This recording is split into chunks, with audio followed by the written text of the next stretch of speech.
నమస్తే సార్. నమస్తే అమ్మా. సార్, ఈ లోను గవర్నమెంట్ ఎంప్లాయీస్ ఉంటారు కదా, వాళ్ళకి రిటైర్ అయ్యి పెన్షన్ కూడా వస్తుంది. ఆ పెన్షన్ సరిపోని వాళ్ళు, ఓన్ ప్రాపర్టీ ఉన్న వాళ్ళు కూడా పెట్టుకోవచ్చు. ఎవరైనా మీకు పెన్షన్ ఉందా లేదా, మీకు ఎంత ఉంది, మీకు ఇన్కమ్ ఎంత ఉంది అనేది మాకు అనవసరం. అంటే మనకంటే బ్యాంకుకి అవసరం లేదు. ప్రాపర్టీ ఉంది, ప్రాపర్టీకి నేనేమన్నా ఎలిజిబిలిటీకి లక్షణాలు సీనియర్ సిటిజన్ అయి ఉండాలి, అంటే 60 ఏళ్ళు. మీకు ఏం ఆదాయం ఉందా లేదా, ఎంత వస్తుంది అనేది మాకు అవసరం లేదు. ఎందుకంటే మీరు తిరిగి చెల్లించాలనుకున్నప్పుడు మీ ఆదాయం ఏంది, మీరు ఎలా చెల్లిస్తారని ఆలోచించడానికి ఇవన్నీ లెక్కకు వస్తాయి. అవునా? ఈ ప్రాపర్టీ ఫస్ట్ ఏజ్, తర్వాత ప్రాపర్టీ అంటే సెల్ఫ్ అక్వైర్డ్ అన్న మీకు మీరు సంపాదించుకున్న ఆస్తి, సెల్ఫ్ అక్యుపైడ్ మీరు అందులోనే ఉండాలి, రెంట్కి ఇవ్వకూడదు.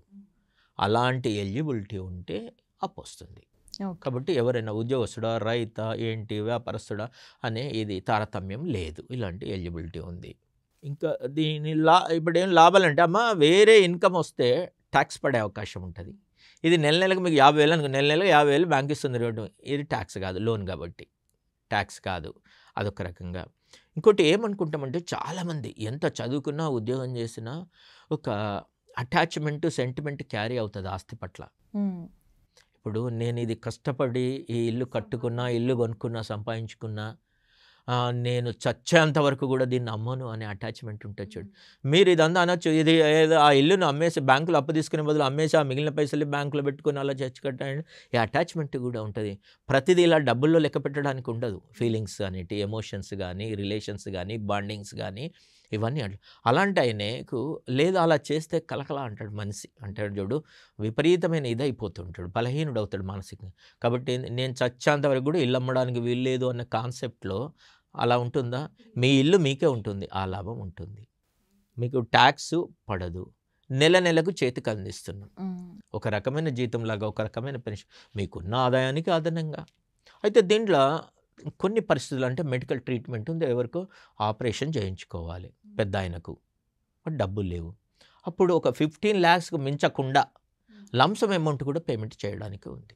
ఓకే, ఏదైనా మెడికల్ ఎమర్జెన్సీ అయితే ఎగ్జాక్ట్లీ దానికి అంటే రిక్వైర్మెంట్. ఇప్పుడు నాకు ఒకేసారి కావాలి సార్, ఉదాహరణకు నాకు ఎలిజిబిలిటీ 15 లక్షలు కూడా ఉంది మీ పద్ధతి ప్రకారము, నాకు 15 లక్షలు ఒకేసారి ఇవ్వంటే ఎందుకు అని అంటే జెన్యూన్ అయితే ఓకే, దానికి మళ్ళీ అడుగుతారు డాక్టర్ రిపోర్టు, ఆపరేషన్, ఎస్టిమేషన్, ఇవన్నీ ఉంటాయి. అవన్నీ అది అంతేనా కాదా అని ధృవీకరించుకోవడానికి ఇవన్నీ తీసుకుంటాం.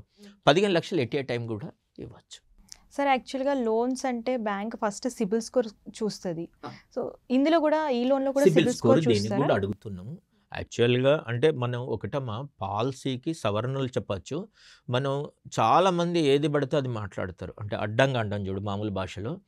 క్వశ్చన్ చేయడం అంటే అన్నీ వ్యతిరేకించడం అని కాదు, యాక్చువల్గా ఏమైనా చిన్న అమెండ్మెంట్ చేయాలి. నన్ను అడిగితే దీనికి సిబిల్ స్కోర్ అవసరం లేదు, కానీ సిబిల్ స్కోర్ తీసుకుంటుంది. ఇప్పుడున్న రూల్స్ ప్రకారం సిబిల్ అడగాల్సిన పని లేదు. సిబిల్ ఎప్పుడు అవసరం? సిబిల్ స్కోర్ ఏం తెలియజేస్తుందో తెలుసా? మీ ఫైనాన్షియల్ క్యారెక్టర్. అర్థమైందా? ఫైనాన్షియల్ క్యారెక్టర్ అంటే మీరు చెల్లించే వాళ్ళ, చెల్లించని వాళ్ళ, ఎలాంటి వాళ్ళు, అంటే కట్టేవాళ్ళ, అప్పు కట్టేవాళ్ళ, అప్పు కట్టని వాళ్ళ అని మీ క్యారెక్టర్ తెలియజేస్తుంది. అట్లాగే మీ స్టేటస్ తెలియజేస్తుంది. అవి ఏదైతే ఏంది, మీకు అప్పు కట్టే ఉద్దేశంలోని మొండి వ్యక్తులు అని అనుకుందాం, కానీ ఇక్కడ అప్పు కట్టాల్సిన అవసరమే లేదు కదా.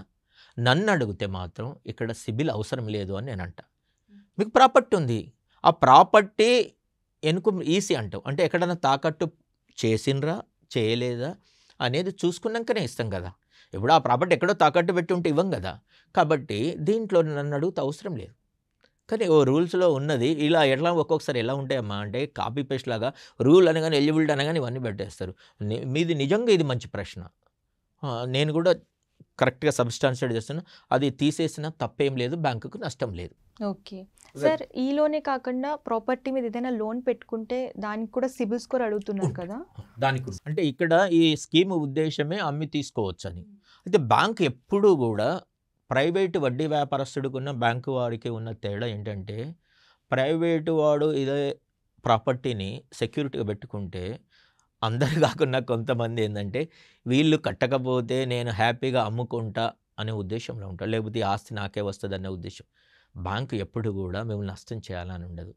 బ్యాంకు ఎప్పుడు మనం అప్పు ఇవ్వడం వల్ల ఆయన ఎదగాలంటే ఇప్పుడు ఉన్నదానికన్నా ఒక మెట్టన్న, ఒక ఇంచ్ అన్న ఎదగాలని ఆలోచిస్తుంది. ఇంకోటి ఇదంటే రివర్స్ మట్టి, మిగతాది రీపేమెంట్ ఉన్న ప్రతి లోన్లో కూడా ఏం చేస్తారంటే మీకు ఆదాయం ఎంత ఉన్నది అని ఆదాయాన్ని బట్టి రీపేమెంట్ పెడతారు, ఊరికే పెట్టరు.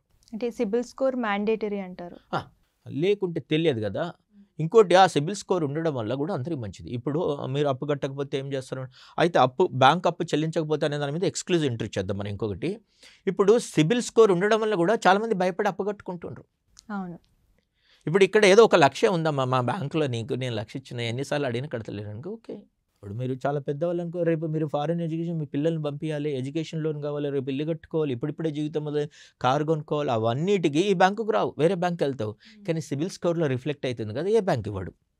నేనేమంటా అంటే సిబిల్ స్కోరు అంటే అప్పు కట్టకపోవడం వల్ల సిబిల్ స్కోర్ చెడిపోతుంది కదా, దాని వలన ఆర్థిక ఆత్మహత్య చేసుకుంటున్నట్టే లెక్క ఆ వ్యక్తి. అంటే తనకు తానే చెడగొట్టుకుంటున్నట్టు కదా, ఎక్కడ అప్పు దొరకకుండా అవుతుంది. అది కరెక్ట్ కాదు. అయితే అవేర్నెస్ వచ్చింది ఇప్పుడు మళ్ళీ. ఏమ్మా పబ్లిక్ అంత అమాయకులు తెలియని వాళ్ళనేం కాదు, ఓకే, గతంలో కొంత ఎడ్యుకేషన్ సరిగా లేకనో అవేర్నెస్ లేక, కానీ ఇప్పుడు వాళ్ళకు అన్నీ తెలిసాయి. ఇప్పుడు లోన్లు అన్నారు, బ్యాంకులో రూలు అంటే మాకు ఇన్స్ట్రక్షన్స్ ఏంటంటే బ్యాంకులో మన దగ్గర ఎలాంటి రుణ సౌకర్యాలు ఉన్నాయనేది అన్నీ డిస్ప్లే చేయాలి, అలాగే డిపాజిట్లు ఎన్ని ఉన్నాయని అన్నీ డిస్ప్లే చేయాలి. ఇలాగని ఎకరానికి ఏ పంట వేస్తే ఎంత అప్పు ఇవ్వాలనేది కూడా అక్కడ డిస్ప్లే చేయాలి. ఇప్పుడు నాకు ఇష్టం లేక మీకు ఎకరానికి 10,000 ఇస్తా అంటే ఎలా? మీరు నిజంగా ఇప్పుడు ఎకరం వరి అనుకుందాం, ఊరికే చెప్తున్నా, ఎకరం వరికి 70,000 ఇవ్వాలని ఉందనుకుందాం. నేను 10,000 ఇస్తా అంటే మీకు ఎదురుగానే కనిపిస్తుంది నోటీస్ బోర్డులో లాగా. మీరు అదే సరే ఏమైనా ఎకరానికి 70,000 అంటున్నారు, మీరు 10,000 ఇస్తా అంటున్నారు అని మీరు క్వశ్చన్ చేయొచ్చు. ఈ కంప్లైంట్స్ని రిసీవ్ చేసుకోవడానికి ఒక వ్యవస్థను పెట్టాను, అంబుడ్స్మెన్ అనేది. Okay.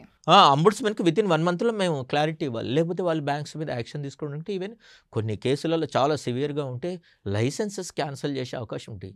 RBI is very strict, అంత ఆషామాషిగా ఉండదు. సార్, మీ విలువైన సమయాన్ని వెచ్చించి మా వ్యూవర్స్కి మంచి ఇన్ఫర్మేషన్ ఇచ్చినందుకు చాలా థ్యాంక్స్. థ్యాంక్ యూ అమ్మా.